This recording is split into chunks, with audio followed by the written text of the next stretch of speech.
Megastar చిరంజీవిని మరో అత్యున్నత పురస్కారం వరించనుందా? చిరుకి పద్మ విభూషణ్ అవార్డు ఖాయమైందా? అవుననే సమాధానం వినిపిస్తోంది. ఈ గణతంత్ర దినోత్సవ వేడుకలు ఈసారి తెలుగు వారికి ప్రత్యేకంగా మారనున్నాయని తెలుస్తోంది. గత కొద్ది రోజులుగా ప్రచారం జరుగుతున్నట్టే చిరంజీవికి పద్మ విభూషణ్ అవార్డును కేంద్ర ప్రభుత్వం ప్రకటించనున్నట్టు సమాచారం.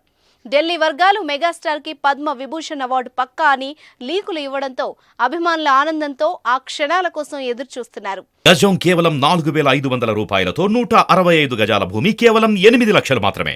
చిరంజీవి పద్మ విభూషణ్ అవార్డుపై రిపబ్లిక్ డే రోజు అఫీషియల్ అనౌన్స్మెంట్ రానున్నట్టు వార్తలొస్తున్నాయి.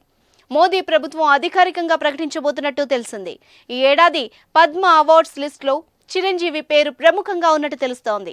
ఇప్పటికే చిరంజీవి పద్మభూషణ్ అవార్డును అందుకున్నారు. 2006 కాంగ్రెస్ ప్రభుత్వంలో చిరంజీవి పద్మభూషణ్ అవార్డును స్వీకరించారు. మళ్లీ 18 ఏళ్ల తర్వాత బీజేపీ ప్రభుత్వం ఆయన్ని పద్మ విభూషణ్తో సత్కరించే అవకాశం ఉంది.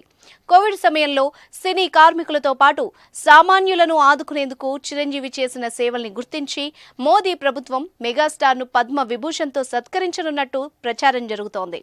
లాక్డౌన్ టైంలో ఉపాధి కోల్పోయిన సినీ కార్మికులకు నిత్యావసరాలు అందజేశారు చిరంజీవి. సినీ కార్మికులతో పాటు కోవిడ్ కారణంగా ఇబ్బందులు పడిన సామాన్య ప్రజలను ఆదుకునేందుకు అంబులెన్స్, ఆక్సిజన్ సదుపాయాల్ని ఉచితంగా కల్పించారు. సినీ పరిశ్రమతో పాటు ప్రజలకు ఆయన చేసిన సేవల్ని గుర్తించి పద్మ విభూషణ్ అవార్డును అందజేయబోతున్నట్టు తెలిసింది. తమ అభిమాన నటుడికి అత్యున్నత పురస్కారం లభిస్తుందని తెలియడంతో అభిమానులు సంబరాలకు సిద్ధమయ్యారు.